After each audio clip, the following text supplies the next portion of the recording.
여러분 한 주간도 평안하셨습니까? 네. 주님이 주시는 은혜가 우리에게 늘 새 힘을 주고 또 평안을 더해 줄 것입니다. 특별히 예배하는 이 시간에 그런 주님의 은혜가 여러분들에게 가득하기를 소망합니다. 우리 소망은 그렇지만 사실 우리의 연약함을 바라볼 때 주님의 은혜에 찬물을 끼얹는 것은 아닌가 하는 생각이 들 때가 참 많이 있습니다. 믿음을 따라 살아가지 못하고 여전히 세상 속에서 거하고 있는 우리의 모습들을 바라볼 때 우리는 좌절하기도 합니다.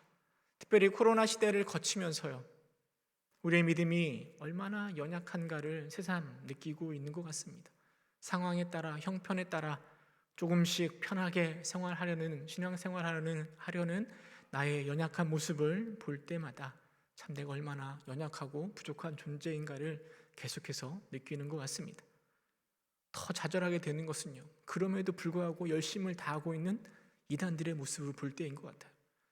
얼마 전에 저희 전도폭발에서 부평공원으로 노방전도를 나아갔습니다. 코로나 이후에 처음으로 공식적으로 이렇게 노방전도를 나아갔는데 우리 전도팀이 가서 전도하면서 또 다른 전도하시는 분을 만났다는 거예요. 그래서 어디서 나오셨냐고 물어봤더니 그분들이 하나님의 교회에서 나왔다 이렇게 얘기를 하는 겁니다. 여러분, 하나님의 교회는 유월절 얘기하면서 이렇게 우리는 이단으로 보고 있는 교회인데요. 그러면서 그 하나님의 교회 사람들이 우리 전도팀에게 물어봤다는 거 아닙니까? 신천지에서 나오셨어요. 네. 부평공원에서 전도를 하는 사람은 신천지 아니면 하나님의 교회 사람들밖에 없었나 봐요. 그 이야기를 들으면서 웃기기도 하면서도 왠지 또 슬프다라는 생각이 들기도 했습니다. 이단들은 그렇게 열심히 하고 있는데 정작 진리를 가지고 있는 우리들은 연약함 가운데 그렇게 살아가는 믿음의 모습을 바라볼 때 참 우리의 마음이 속이 상하는 것 같습니다. 여러분, 오늘 우리가 읽은 본문에 보면 예수님께서 두 가지 기적을 일으키십니다. 12살 먹은 소녀를 살리는 내용과 12해 동안 혈류증을 앓은 여인을 예수님께서 치유하십니다. 여러분, 이런 기적의 은혜가 정말 형편없는 우리의 삶 가운데, 믿음 없고 연약한 우리의 신앙 가운데 그 은혜가 가득 찰 수 있기를 소망합니다. 그런데 저는 이 본문을 묵상하면서 마가가 우리에게 전달하고자 하는 내용이 단순히 예수님께서 이렇게 놀라운 기적을 일으켰으니 믿음으로 나아가자, 이것만 우리에게 말하고 싶었던 걸까 하는 생각이 들었습니다. 특별히 오늘 저는 이 야이로의 입장에서 야이로의 마음이 어떤지, 그 감정이 어땠는지를 살펴보면서 우리에게 주는 교훈을 함께 생각하며 은혜를 나누어 보았으면 좋겠습니다. 대가볼리에서 복음을 전파하신 예수님은요, 배를 타고 갈릴리 바다 건너편으로 오셨습니다. 아마 그곳은 가버나움이라 생각되어집니다. 늘 그랬듯이 많은 무리들이 예수님에게 다가옵니다. 근데 그 중에 한 사람이 예수님 발 앞에 엎드립니다. 그의 이름이 바로 야이로입니다. 야이로는 회당장입니다. 회당장이라고 하면은요, 굉장히 존경받는 사람입니다. 사회적으로 높은 위치를 가진 자입니다. 회당을 중심으로 유대 사회가 움직여가고 있었거든요. 물론 성전을 중심으로 하나님 예배해야 되지만 마을에 성전이 없잖아요. 그래서 마을마다 유대인들은 회당을 지었습니다.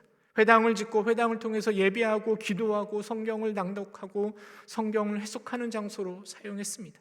뿐만 아니라 우리 아이들에게 율법을 가르치는 학교의 역할을 회당이 감당했습니다. 때때로 잘잘못 있을 때 회당에서 재판을 열기도 하였습니다. 그 회당을 섬기는 자가 회당장이고 야이로가 바로 회당장입니다. 야이로는 그 지역의 예배를 관장하고 율법이 적힌 두루마리를 관리하고 학교를 운영하고 회중들에게 율법을 가르치고 구제사업과 구호품을 나눠주고 건물을 관리하는 역할을 감당했을 것입니다. 많은 사람들은요, 이 야이로를 존경하였을 것입니다. 그런데 그런 위치에 있는 사람이 지금 예수님 발 앞에 엎드려 체면은 생각하지도 않고 엎드려 무릎 꿇고 있습니다. 발 앞에 엎드린다라는 것은요, 회당장에게 굉장히 자존심이 상했을 것입니다. 더군다나 회당장은 예수님과 천적 관계에 있는 바리새인들, 또 종교 지도자들과 굉장히 깊은 유대 관계를 맺고 있는 사람입니다. 어쩌면 바리새인들로부터, 종교 지도자들로부터 예수를 경계하라 이런 지령을 받았을지도 모르겠습니다. 근데 그럼에도 불구하고 회당장인 야이로는 예수님의 발 앞에 엎드립니다. 여러분, 왜 그랬을까요? 왜 야이로와 같이 높은 사회적 위치에 있는 사람이 체면을 생각하지 않고 예수님의 발 앞에 종처럼 엎드렸을까요? 그것은 그에게 있는 겨우 12살 난 딸 때문입니다. 여러분, 12살 난 딸이 얼마나 사랑스러웠을까요? 얼마나 예뻤겠습니까? 그런데 그 딸이 지금 죽어가고 있습니다. 비록 세상에서 많은 존경과 높은 지위를 가지고 있고 성경에 대해서 해박한 지식을 가지고 있는 야이로이지만요, 죽어가는 딸 앞에서 그가 할 수 있는 것이 아무것도 없습니다.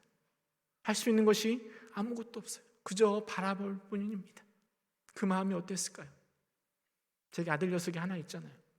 어렸을 때 열이 좀 많이 나다가 가끔씩 경기를 한 적이 있습니다.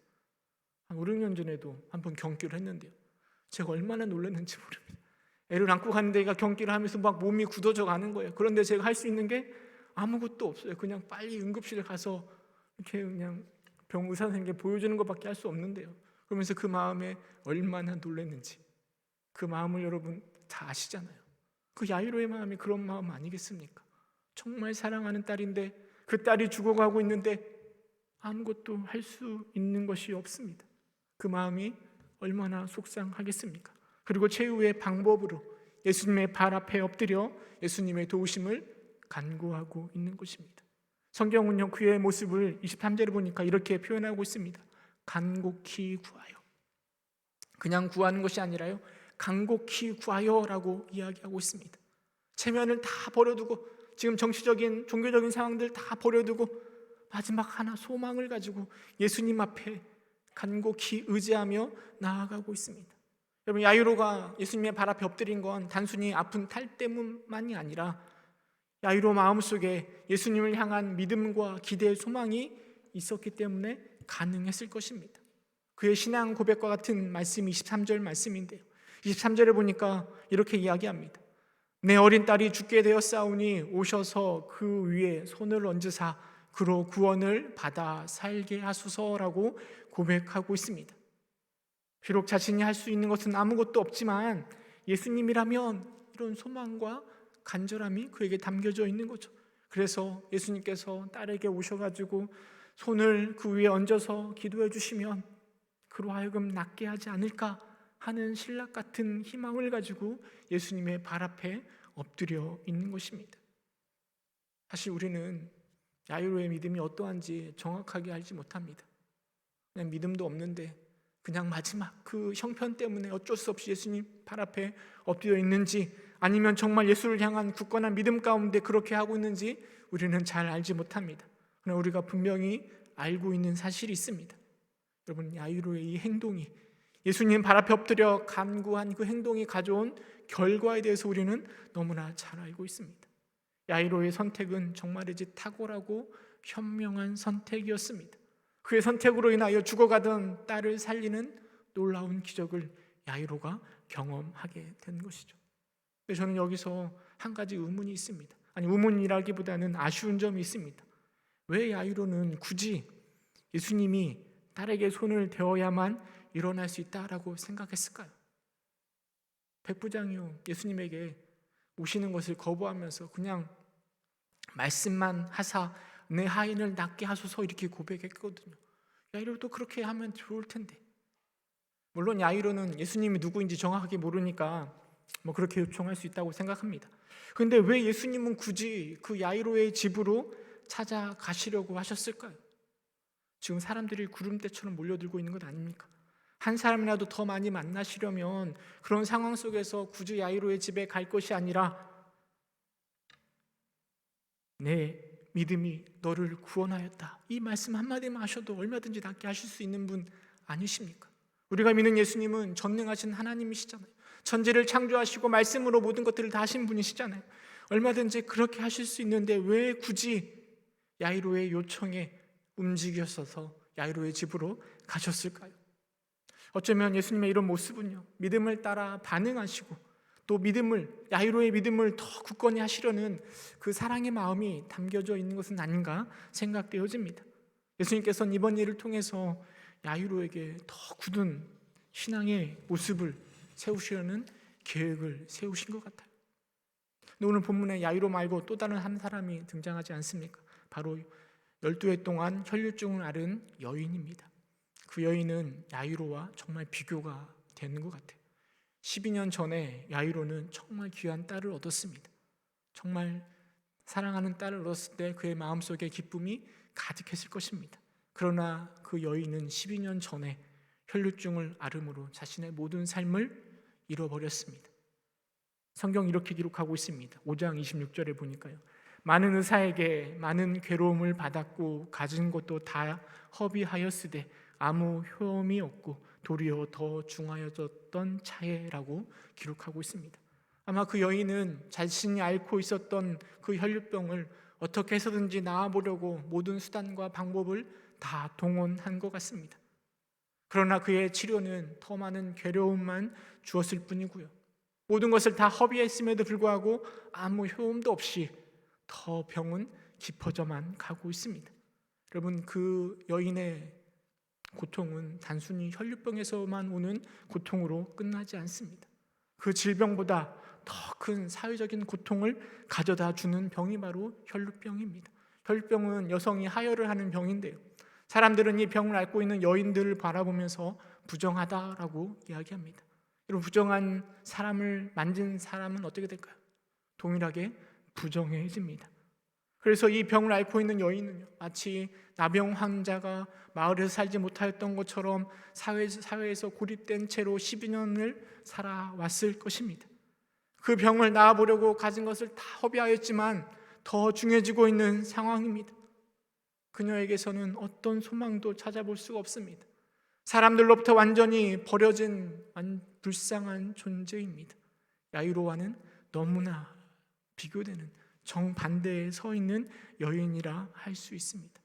여러분, 여인은요, 예수님에게 나아가는 것조차 쉽지 않습니다. 야이로처럼 당당하게 그 발 앞에 엎드렸을 때 사람들은 어쩌면 이 사람 참 겸손하다 이렇게 말했을지도 모르겠습니다. 그러나 사람들이 그 여인을 보는 순간 그 얼굴만 봐도요, 얼굴을 찌푸리게 하고 저 사람이 도대체 왜 여기 있을까 하는 마음을 품게 하였을 것입니다. 예수님이 물론 죄인들을 부르러 오셨다라고 이야기하지만 여인은 사회적인 정황 속에서 차마 예수님께 나아갈 수 없었습니다. 결국 그 여인의 선택한 것은요, 무리 속에 끼어서 예수님의 옷에 손을 대는 것이 전부였습니다. 그 옷자락이라도 닿는다면 혹시나 내 질병이 낫지는 않을까 하는 믿음을 가지고 예수님의 옷자락에 손을 댔는 거죠.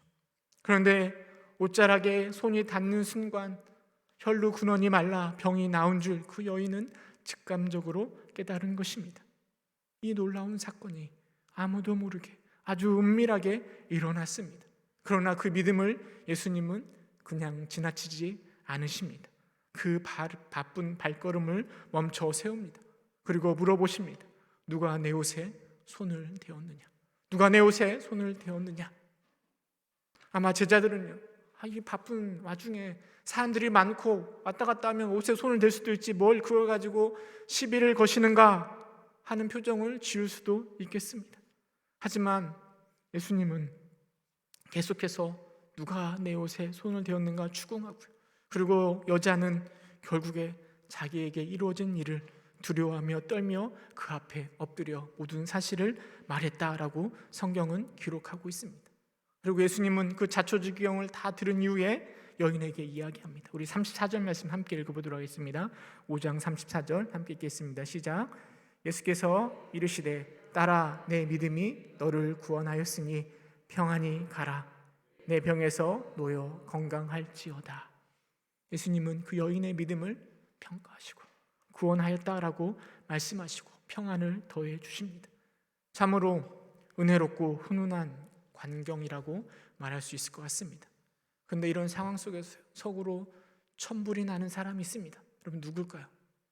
바로 야이로입니다. 그는 회당장이잖아요. 회당을 주관하는 사람이고요. 그 발걸음을 멈추게 하는 사람은 정말 함께 가다가 말도 섞기 싫은 부정한 여인입니다. 그런데 그 부정한 여인이 지금 1분 1초 아쉬운 이 순간에 그 귀한 발걸음을 멈춰 세우고 있습니다. 야이로에게 그 여인이 어떤 병을 앓고 있는지 어떻게 병이 나아졌는지 그런 것은 아무런 관심도 의미도 없습니다. 야이로의 심정은 1분 1초라도 빨리 집으로 돌아가서 예수님이 죽어가는 딸에게 손을 대어서 낫게 할 것, 이것만 생각하고 있었을 것입니다. 그런데 그 바쁜 상황 속에서 옷을 누가 댔느니 어쩌니 하면서 발걸음이 멈춰지고 여인이 나와가서 자신에게 일어난 일들을 이야기하고 있고, 예수님은 그 이야기를 듣고 있고 그 상황을 바라보면서 마치 고구마를 먹은 것처럼 그 마음에 답답함이 가득 차 있었을 것입니다. 예수님이 도대체 여기서 뭐하고 계시나 하는 생각이 들었을 것입니다. 여러분, 혈류증 앓은 여인이 그 혈류증이 나았다라는 그 이야기를 듣는 순간 야이로가 품고 있었던 답답한 마음은 금방 다 사라졌을 것입니다. 그리고 그 마음속으로 이렇게 생각했을 것 같아요. 그래, 내가 잘 찾아왔구나. 내가 잘 찾아왔구나. 예수님이 이제 우리 집으로 가서 딸을 만나서 저렇게 말만 해주시면, 만지기만 해주시면 내 딸도 나을 거야 하는 기대와 소망이 야이로에게 가득 찼을 것입니다. 그런데 그 기대와 소망도 잠시뿐입니다. 35절에 보니까 성경 이렇게 기록합니다. 35절 말씀 함께 읽어볼까요? 35절 시작. 아직 예수께서 말씀하실 때에 회당장의 집에서 사람들이 와서 회당장에게 이르되 당신의 딸이 죽었나이다. 어찌하여 선생을 더 괴롭게 하나이까? 회당장의 집에서요, 온 사람이 너무나 큰 비보를, 감당할 수 없는 소식을 회당장에게, 야이로에게 알려주고 있습니다. 이제 예수가 집으로만 가면 내 딸이 나올 수 있다라는 기대와 소망을 품고 있었는데요, 그 잠깐을 참지 못하고 딸이 죽어버린 것입니다. 혈류증 여인의 기적을 통해서 야이로의 신앙이 각성되었다라면 그 소망은 잠시뿐이고요, 이제는 부딪히는 현실 앞에서 그의 믿음은 땅으로 곤두박질 쳤을 것입니다. 딸이 죽었다라는 그 소식은 모든 것이 아름답게만 보이던 지금의 상황이요, 순식간에 재앙으로 야이로에게 다가왔을 것입니다.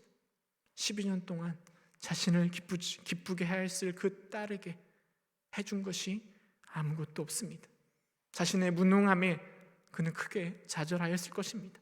그리고 그 좌절과 실망은 예수님을 향했을 것입니다. 이렇게 시간이 촉박한데 왜 여기서 이렇게 지체하고 계셨을까? 이 여인 때문에 얼마나 많은 시간이 흘렀는지 우리는 잘 알지 못합니다. 야이로에게 중요한 건 그 시간이 1시간인지 2시간인지가 중요한 것이 아니라 예수님이 멈춰 선 것이고, 그리고 그 딸이 죽었다라는 것만 눈에 보였을 것입니다. 그리고 예수님이 너무나 원망스러웠을 것 같아요. 그리고 그 원망은 혈류증 앓은 여인을 향했을 것입니다. 저 더러운 여인, 저 부정한 여인 때문에 사랑하는 내 딸이 죽었다, 당신이 내 딸을 죽였다라고 원망하고 싶은 마음이 굴뚝 같았을 것입니다. 여러분, 그 상황이요, 모든 것이 원망스러운 야이로의 심정을 우리는 생각해 볼 수 있습니다. 그런데 이 야이로의 심정을 생각하지도 않고요, 비보를 들고 온 사람이 이렇게 이야기합니다. 어찌하여 선생을 더 괴롭게 하나이까? 이 사람의 고백에는요, 모든 것이 다 끝났음을 의미하는 것입니다. 예수님이 바로 앞에 계시는데요, 그럼에도 불구하고 기대와 소망은 다 사라져버렸다. 야이로의 딸은 이미 죽었으니 더 이상 어떠한 소망도 의미도 찾을 수 없다라는 것 아니겠습니까? 혈류증 앓은 여인으로 잠깐 생겼던 그 믿음이, 그 소망이 순식간에 절망으로 바뀌었을 때 여러분, 야이로가 무엇을 할 수 있었을까요? 모든 것이 끝이라고 말한 그 사람에게 화를 낼까요?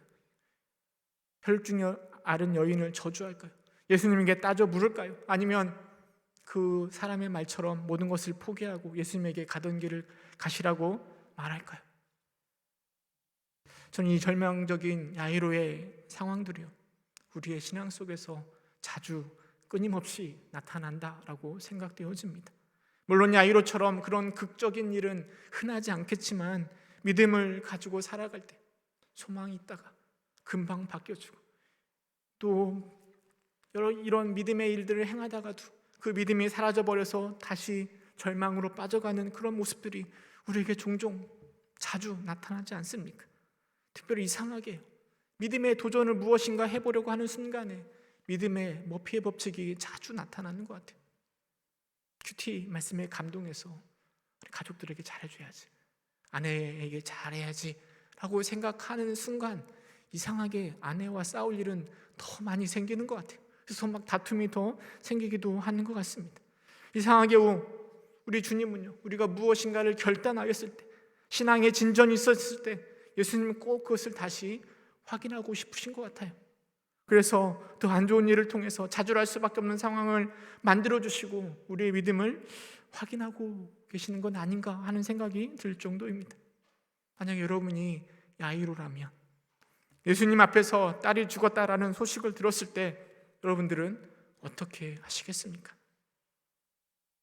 믿음이고 나발이고 다 엎어버리고 싶은 생각이 들 수도 있겠습니다. 하지만 여러분, 여기에 함정이 있습니다. 우리 주님은, 우리 예수님은 천지를 창조하신 능력의 창조주십니다. 우리가 상상하는 것 이상으로 훨씬 더 능력이 뛰어나신, 능치 못할 일이 없으신 분이심을 우리는 잊지 말아야 됩니다. 환경이라는 늪에 빠져 그것만 바라보면 우리가 할 수 있는 것이 아무것도 없습니다. 오늘 우리 기독교인의 능력이 자꾸만 사라져버린 이유가 저는 이것이라고 생각되어집니다. 현실의 벽을 넘지 못하는 것, 그리고 믿음의 자리는 여기까지라고 단정을 짓는 거죠. 그 제한된 믿음 안에서 주님을 섬기다가, 그러다가 한계에 부딪히면, 한계에 부딪힐 때마다 우리는 여기까지, 더 이상 예수님을 괴롭게 하지 말자, 적당히 하자. 여러분, 우리 예수님께서는요, 우리를 구원하시려고 하나님이시지만 인간의 모습으로 이 땅에 오셨습니다. 우리를 사랑하셔서 죽기까지 복종하셨습니다. 그러나 그 예수님은 천지를 창조하신 능력의 하나님이십니다. 여러분, 그 전능하신 그 예수님을 의지하기보다는 적당함에 함몰되어서요, 우리의 신앙의 수준이 늘 거기에 머물러 있지는 않습니까? 우리의 싸움의 대상은 환경이 아닙니다. 우리의 싸움의 대상은 세상도 사탄도 아닙니다. 우리는 그들과 싸워서 이길 능력이 우리 안에 없습니다. 우리는 그것을 헤쳐나갈 지혜도 우리 안에서 찾을 수 없습니다. 우리가 싸워야 될 대상은 바로 예수님과 싸워야 되는 것입니다. 예수님과 싸워야 한다는 것이 이상하게 들릴 수도 있지만 우리는 무릎을 꿇고 바짓가랑이라도 붙들고 늘어져야 할 분은 세상도 사탄도 아니라 바로 예수님입니다. 야복 강가에서 천사와 씨름하던 여러분 야곱을 생각해 보시기 바랍니다. 자신의 믿음 없음을 꺾으려고 하나님과 씨름하고 있는 야곱의 모습, 하나님에게 설득당하려고요, 내 믿음 없음을 꺾어보려고 하나님과 씨름하고 있는 그 야곱의 모습을 상상해 보시기 바랍니다. 물론 우리의 생각과 우리의 이성으로는 거기까지입니다. 이미 우리는 모든 것을 잃었으며 우리는 능력도 소망도 없습니다. 그러나 그렇다고 해서 예수님마저 소망이 없다라고 생각하시면 안 됩니다. 그런 상황 속에서요, 우리는 믿음으로 주님과 싸워야 됩니다. 싸운다고 표현하는 것은요, 예수님과 주먹다짐을 하라라는 이야기가 아닙니다. 좌절과 절망 속에서도 예수님을 믿음으로 주님을 향해 나아가야 된다라는 것을 말씀드리는 것입니다. 그 절망 속에서 예수님은, 야이로는 예수님을 모시고 자기 딸에게 데리고 나아갔을 때 예수님은 야이로에게 말씀하십니다. 두려워 말고 믿기만 해라. 두려워 말고 믿기만 해라. 저 이 말씀이 너무 좋은 것 같아요. 두려워 말고 믿기만 해라. 힘이 나지 않습니까? 우리의 두려움을 뛰어넘어 예수님만 믿고 있을 때 모든 것이 해결될 수 있음을 우리 주님이 야이로에게, 또 우리에게 오늘 말씀하고 있는 것 아니겠습니까? 만약 야이로가 죽은 딸의 소식을 들은 후에 모든 것을 내려놓았다면, 예수님을 돌려보냈다라면 예수님은 그의 믿음을 따라 반응하지 않았을 것입니다. 그는 예수님의 능력을 경험하지 못했을 것입니다. 다시 제자리로, 형편없던 믿음의 자리로 돌아가 버렸을 것입니다. 죽은 딸도 만나지 못했을 것입니다. 그러나 야이로가 그 절망의 순간에 두려워 말고 믿기만 하라라는 예수님의 말씀을 듣고 예수님을 이끌고 딸에게 나아갔을 때 달리 다굼이라고 외치는 우리 주님을 만나게 되는 것입니다. 여러분 혹시 신앙의 좌절 속에 거하고 계십니까? 나의 한계, 믿음의 연약함으로 무너져 내리고 계십니까? 믿음을 따라 살아가고 싶지만 뜻대로 되고 있지는 않습니까? 내 속에 내가 너무 강해서, 세상의 유혹이 너무 강해서 도저히 믿음을 지켜낼 수 없을 때 12회 동안 혈루증을 앓은 그 여인을 바라보시기 바랍니다. 옷자락을 만지든 그 믿음만 있어도 그 여인의 질병이 떠나갔습니다. 회복되었습니다. 그 예수님을 바라보며 소망을 품으시기 바랍니다. 혹 소망을 품었다가 다시 꺾이는 경험을 하셨습니까? 믿음이 아무것도 아닌 것처럼 느껴지십니까? 그렇다면 다시 야이로를 바라보시기 바랍니다. 야이로의 소망과 믿음은 오르락내리락 하였습니다. 혹여나 예수님이 살리시지는 않을까? 딸이 죽었을 때 절망했을 것입니다. 그러나 다시 달리다고 하시는 예수님을 바라보면서 그의 믿음과 소망은 오르락내리락 하였을 것입니다. 하지만 우리 예수님은 한결같이 움직이셨습니다. 달리다굼을 외침으로 죽은 딸을 구원해 주셨습니다. 여러분, 달리다굼을 통해서 죽은 딸을 살리신 예수님을, 기적한 예수님을 경험한 야이로가요, 그 이후의 삶이 어땠을까요? 어떻게 살아갔을까요? 아마 두려워 말고 믿기만 하라, 이 말씀이 그의 삶을 꽉 채웠을 것입니다. 어떤 어려움과 두려움이 있더라도요, 그는 예수님을 믿으며 살아갔을 것입니다. 우리 역시 마찬가지입니다. 이 말씀을 의지하며 살아갈 때 우리는 야이로처럼 그런 인도하심을 누리게 될 것입니다. 오늘 우리는 여전히 부족하고 연약합니다. 그래서 넘어집니다. 그러나 우리는 두려워하지 않고 예수만 바라보며 나아가는 겁니다. 그런 여러분 될 수 있기를 주님의 이름으로 축원합니다. 함께 기도하겠습니다.